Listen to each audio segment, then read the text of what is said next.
What's going on, everybody? It's Brandon Lewis here, coming to you live to give you the 10 Con Big 7 weekend update. And normally I don't like to open up the show with things that are as negative or as sad as this, but we're about to have to do it. And before I get into this, what I would consider to be pretty telling and awful reporting, let me give you a little background. This session in the Tennessee legislature, we have been completely unable to get anything done on illegal immigration. Nothing. Nothing of any substance. We had a bill that would have, we're going to get into some of this later. We had a bill that would have prevented the transportation of illegal aliens into our state. That got struck down by rhinos in committee. We had a bill that would prevent taxpayer funding of illegal immigration, of education. That got shot down by Republicans in committee. We could not get any E-Verify bill passed that had any teeth. That was shot down in committee by Republicans again. We had taxpayer-funded lobbyist bills that just wanted to have simple transparency of where your tax dollars go so that when these state agencies come lobby up at the legislature against your interest, we could know who did it. We couldn't get any school choice legislation through, even though we have the worst academic performance in Tennessee's public school histories. So think about this. We've got the worst illegal immigration crisis we've ever had in Tennessee. We've got the worst educational crisis we've ever had in Tennessee, but we can't get any legislation to address either of those. But let me tell you what we got legislation to address. Let me tell you what the top priority is of Randy McNally and Cameron Sexton. It's censoring conservative groups, grassroots groups. Recently there's been a bill. I'm going to get into story number 1. I'm sorry, I'm kind of hot about this. You're tuned in to the 10 Con Big 7 update. I am Brandon Lewis. Please do comment in the comment section as we go through this story. This is a humdinger, and I want you to make some phone calls about this. And I'm going to write an email about this a little later today. Do leave in the comments where you're watching this from. Jason is posting in the comment section what this story is about. I just can't believe it's even happening. I mean, I guess I can, but I'm about to get into it. Further, in the comment section, not only write where you're watching from. It just does it does my heart well to see y'all comment in the comment section, and just tell me what you think about this. But I'm going to get right into the first big story. This is it. Sexton's bill would censor conservative groups 60 days before the election. I'm just going to read it. An obscure caption bill slipped in by Cameron Sexton seeks to censor nonprofit patriot groups 60 days before an election. I want you to share this video, no matter when you watch it, in every conservative group that you're a part of across the state in Facebook. As soon as this thing's done posted, this podcast, anything, I want you to share it everywhere. Now, before I get into this, I'm just going to read it again. An obscure caption bill slipped in by Cameron Sexton seeks to censor nonprofit patriot groups 60 days before an election. Now listen, this is where it gets good. What's a caption bill? A caption bill is this sneaky thing that Republicans do so that grassroots groups that report on their voting habits, so they can't tell constituents what's going on before a committee meeting. That's what caption bills are. It's something that's unethical, in my opinion, and it shouldn't be a part of it, and they use it to slip in stuff like this, and they hope nobody notices. And if it weren't for the fact that this got leaked out, they'd be voting on this crap before anybody knew anything about it. And they wonder why voters don't trust them. Get into it. Here we go. Republican grassroots groups may soon find themselves unable to even mention the names or show the faces of an elected official or candidate days before an election or face tough penalties. Does this sound like something that's good old free speech, good old conservative values. Let's get into it. Buried deep in an obscure caption bill attached to HB 1201 is a provision that would make it illegal for nonprofit conservative groups to inform voters about candidates or their records. We reached out to Sexton for some clarity on the bill, and he replied the proposed legislation would only require transparency for any 501c4 organization that spends $5,000 or more within 60 days of an election. I have a difficult time understanding how adding transparency to a 501c4's campaign activities, as well as other groups that require to disclose expenditures, places limits on free speech or small government. Here's the thing. We couldn't get anything done on illegal immigration out of leadership. We couldn't get anything done on school choice out of leadership. We couldn't get anything done on taxpayer-funded lobbyists. Right now, special interest up in Nashville spend almost $500,000 per legislator. PAC money. You look at these guys' PAC money, 60, 70, 80% of all the money that goes into their campaigns is from special interest groups. And the big thing we got to worry about is that there's a handful of barely funded conservative groups in the state of Tennessee that try to inform you of the fact that we got a lot of Republicans up there that don't vote their campaign promises, and this is what the top priority is. This is what we can get through. This is what we're focused on. What a bunch of horse. Tori Venable of Americans for Prosperity said, transparency for the government and privacy is for the people. Let me read that again. Transparency is for the government and privacy is for the people. Now, what you don't realize, what Cameron Sexton's trying to do, and what Randy McNally's trying to do with this bill, is that if you give to a conservative grassroots group, that they can put all your information out there publicly so you can be doxxed, so that you can be tracked by all these liberal groups, just like they did with Trump donors and Trump supporters. Back to the quote, this ethics reform misses the opportunity to require the government to be transparent about the amount of tax dollars it uses to lobby itself. Amen. Instead, it gets after small donor privacy. This is the opposite of the ethics reform taxpayers had in mind. So we can't have any transparency for taxpayers, but by God, we can have it for grassroots donors. My words, not hers. Transparency promotes trust and accountability, and government needs both. Gary Humble of Tennessee Stand said, when we show you a video and show you how these people voted, where we may be able to show you an image, where we may state their name and let you know what's happened at the Capitol, if we do that 60 days prior to an election, we could be penalized. And that's the God's honest truth. They could face penalties from the state. And also, I just got a big quote from John Harris at the Tennessee Firearms Association. This would impact the Tennessee Right for Life. This would impact the Beacon Center. This would impact American Federation for Children and tons of other grassroots advocacy groups. This is what we have time to do. Now, we can't address the issues that actually matter in the legislature. We can't give people back their medical freedom. We still require vaccine passports and taxpayer-funded music venues. But by God, here we go. This is what really matters. You know why? Because we're being effective at telling people how these Republicans vote. This has been the most discouraging thing I have ever done running this publication. I kid you not, it keeps me up at night. Last night I'm laying in the bed with my daughter, Ruby, wanted to sleep with me, right? Had to put a pillow between me and her because she kicks me all night. I find myself waking up in the middle of the night thinking about this crap. I'm just one man. What do I care what a bunch of goofballs do up in Nashville? It must be some kind of psychosis, I suppose. And maybe you share it. The desire for good conservative government. The Senate version of the bill, sponsored by Lieutenant Governor Randy McNally, will be heard on the Senate floor. House Bill 1201 is scheduled to be heard on the Local Government Committee on April 4th. April 4th. I don't think that's right. That is coming past. You can find the contact information for your senators. Jason, if you'd post the right date, I don't think it is April 4th because that's coming past. If you oppose SB 1005, you can find your senator's contact information here. I don't think that date's right, but he's just put the link in the comments section, guys. It kills me that we can't get things done on things that matter, but things that will hold them accountable to just live their campaign promises. All these guys make all these promises. Harumph, harumph. And they're getting ready to go into primary season. And this is what they want to sneak in.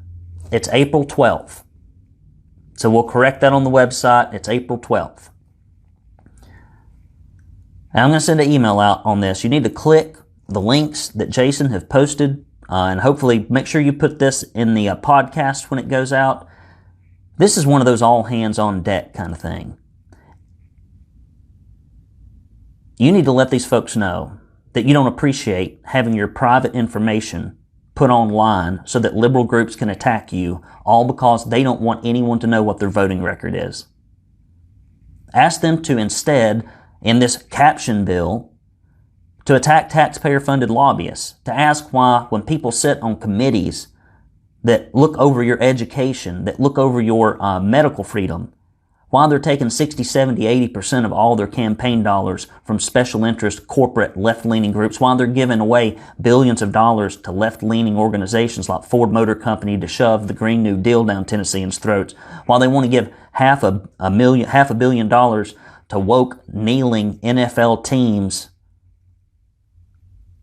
They got more than enough money. These corporations, billions of dollars, but they want to take it out of your little old pocket. I've been running a small business in Tennessee for about 15 years, in one form or another. By God, I've never had the legislature pass anything that put $1 in my pocket. And I bet you haven't either if you're a small business owner. I'll move on. We got 7 stories. I don't know how much time I've spent on this one, but buddy, it deserves it.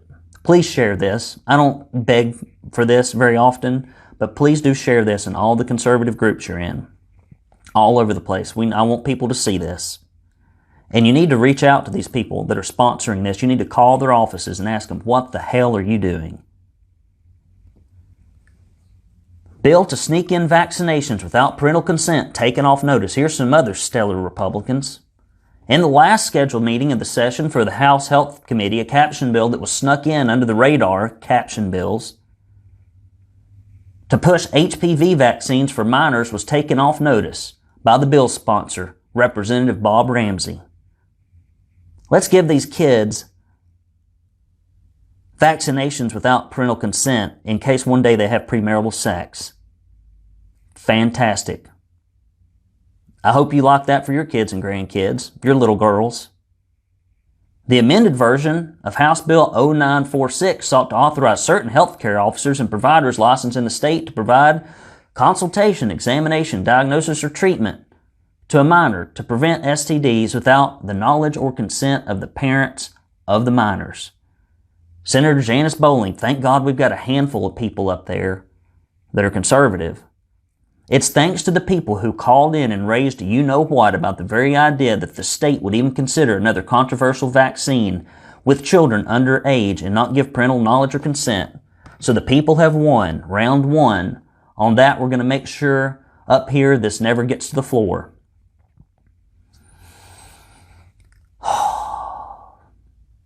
Let me take a moment just to say thank you to people like Terry Lynn Weaver, Todd Warner, Mark Pody, Dennis Powers. I appreciate Bo Watson putting in that social media censorship legislation. Hopefully that thing will make it through the budget.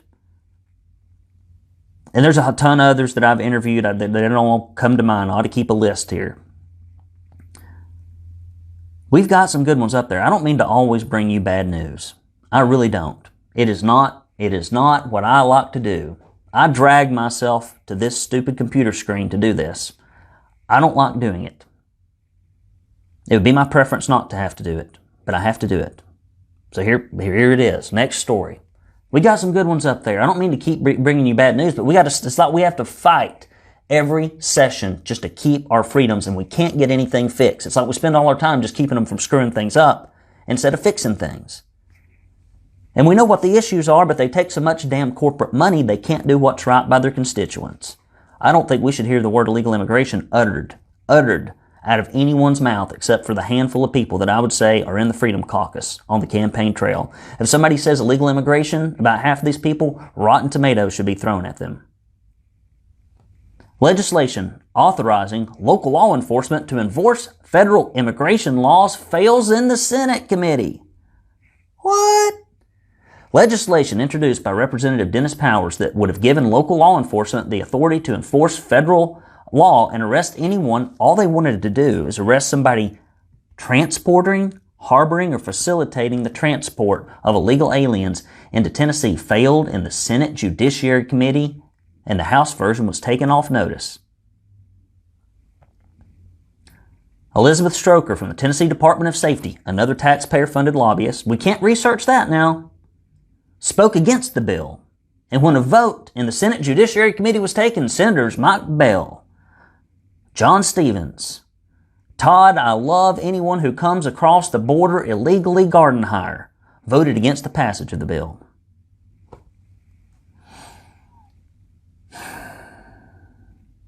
They won't do a damn thing about it. This is our Republican Party. And let me tell you something else that I experienced this week. This is not one of the big stories. There was somebody that I was trying to figure out if they could run against Patsy Hazelwood, who's a representative who votes for the Democrats as often as she votes for the Republicans, and she always votes for the Democrats when things matter. And I emailed Scott Golden of the Tennessee Republican Party and their communications director just for clarification on the vouching rules. Just for clarification on the vouching rules, and I did also kindly point out that Patsy Hazelwood does not vote with the Republican platform.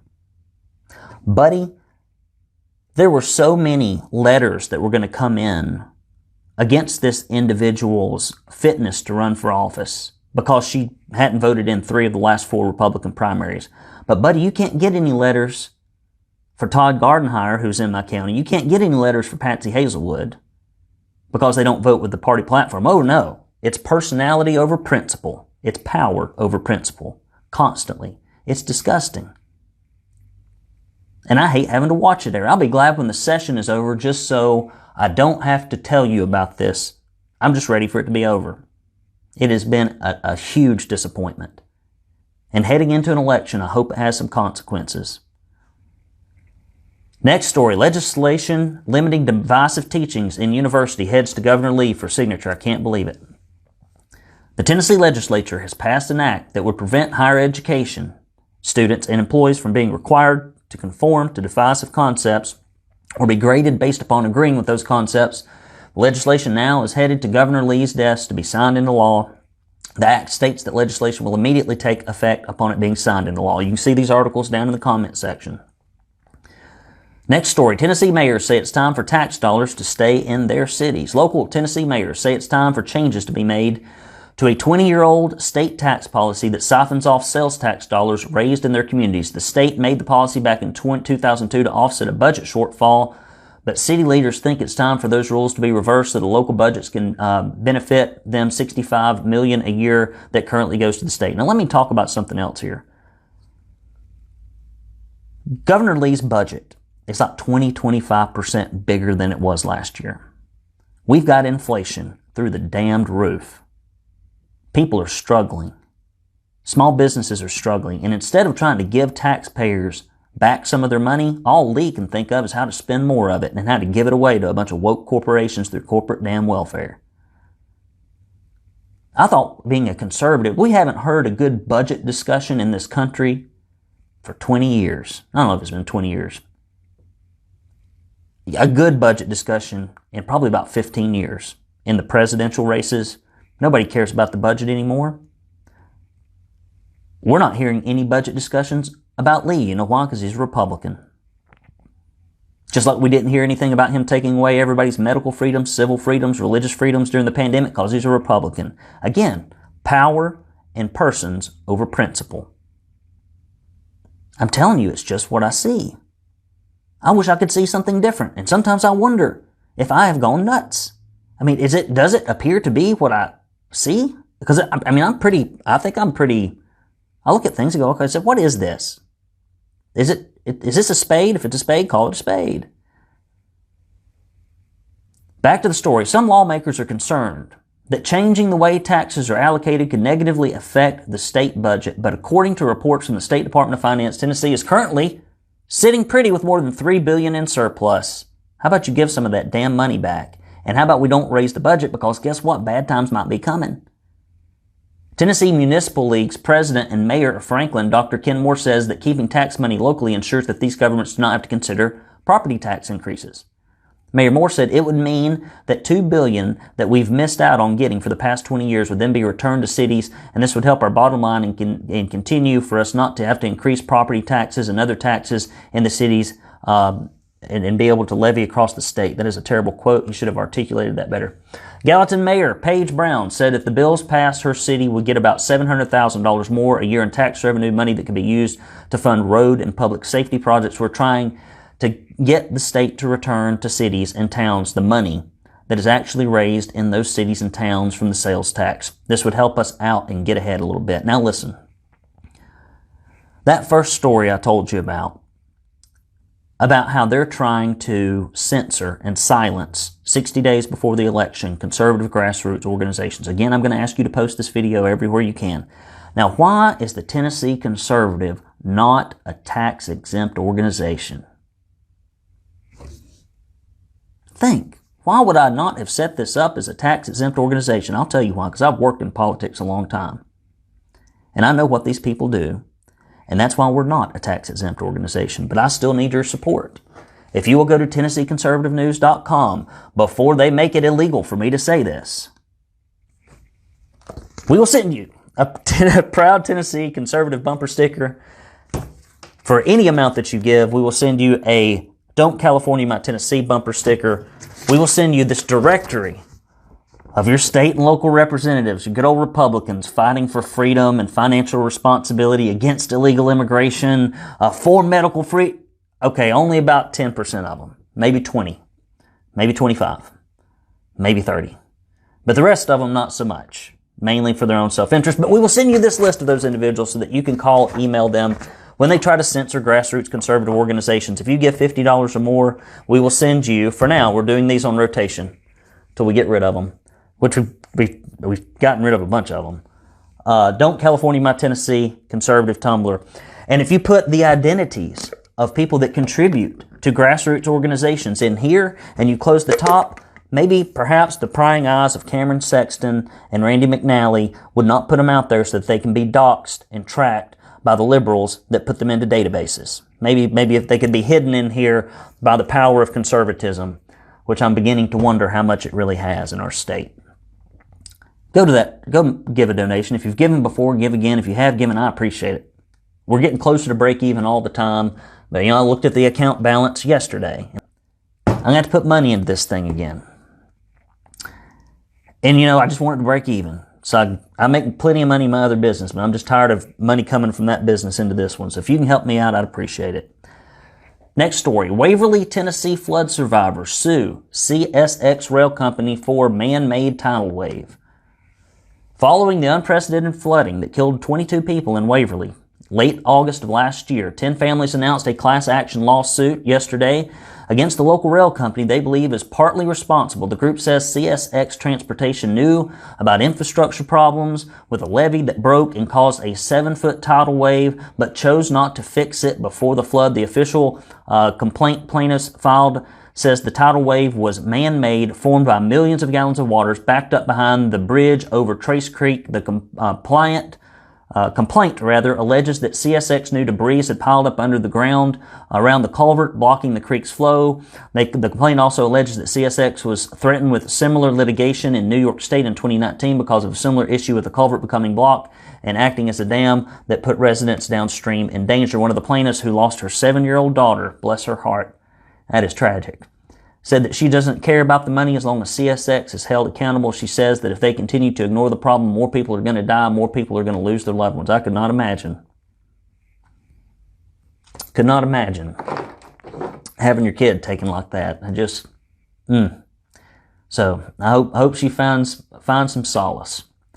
Next story. Lawsuit filed against state over congressional primary residency legislation.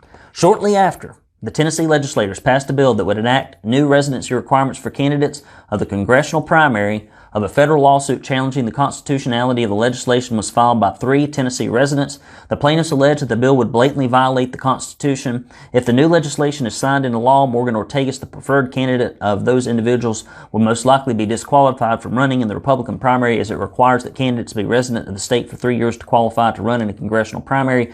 The bill was transferred to Governor Lee on Friday. Lee will have 10 days to either sign it, veto it, or allow it to become law without his signature. The attorney for the plaintiffs said, the legislature's last-minute attempt to restrict President Trump's endorsed candidate from running for Congress clearly violates the U.S. Constitution and Supreme Court precedent. We are confident the court will protect the voters of the 5th District's right for the candidate of their choice without unconstitutional restrictions. Guys, that's it. This has worn me out, emotionally and mentally. You know, I'm sitting in my office, and I can't spend all day working on the Tennessee Conservative. I'm like you. I've got a job. I got another company to run. I do this because I think it's critically important that you know what's going on. And Jason and Paula work exceptionally hard at this. I'm on the phone from the time I leave the office to the time I get home, returning text messages, trying to figure out what's going on up there. It is a monumental distraction. And yesterday, when I saw that this caption bill had been filed by Cameron Sexton and Randy McNally to censor and attack these conservative small little groups, I mean, these are like little bitty pissant conservative groups. I mean, compared to the $500,000 per member that these large corporations spend to lobby them, feed them, ply them with beer and wine and food up there. All these people in suits more expensive than the car I drive, lobbying up in Nashville. And that's what they have the time and energy to fight for. Not the stuff that's on the Republican Party platform. Oh no. That stuff. It is a bunch of bull. And you wonder why nothing gets done up there, and you wonder why there's so much of a disconnect between what's said on the campaign trail and what's passed up in the legislature. All you got to do is look at the 3 people at the top. And I'll tell you why.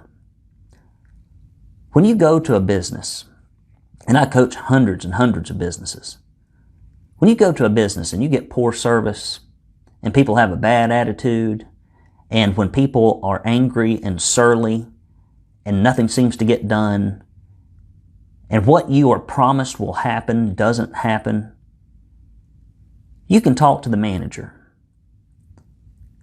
And then if the manager will let you talk to the owner and you sit down across the desk from the owner of that company, you know what you will typically find? A person that is rude, that is surly, that doesn't care about their customers. It all comes down from the tippy top. We need new Republican leadership at all levels. We need people to get involved in the primaries. I got involved in this a little bit too late to be effective this year. Next year, I'm going to have a candidate training.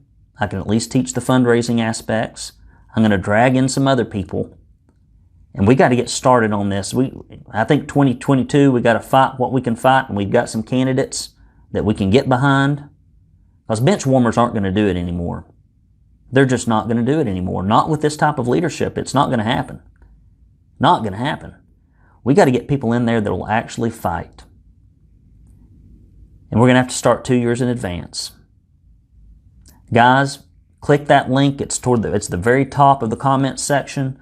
While the offices are open today, those of you who are watching, call these people on that committee trying to censor small little conservative grassroots people, trying to put their information out there publicly so that they have to show their donors, whatever, have to go through all this legal mumbo jumbo so that we can't tell you how these people are voting and what they voted on heading into the election.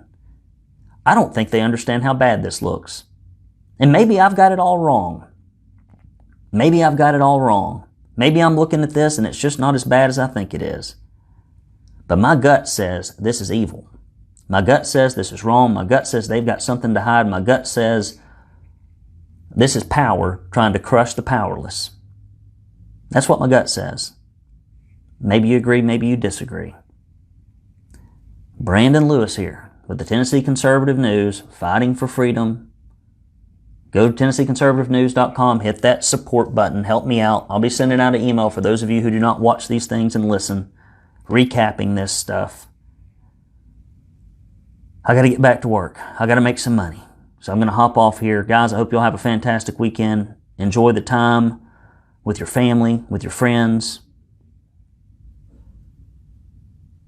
Try not to think about politics. Doesn't do me any good. Take your actions, move on. That's all you can do. And I appreciate you being here. Take care, guys. Love you, mean it. Talk to you next week. If they don't send the Gestapo down here. Bye-bye.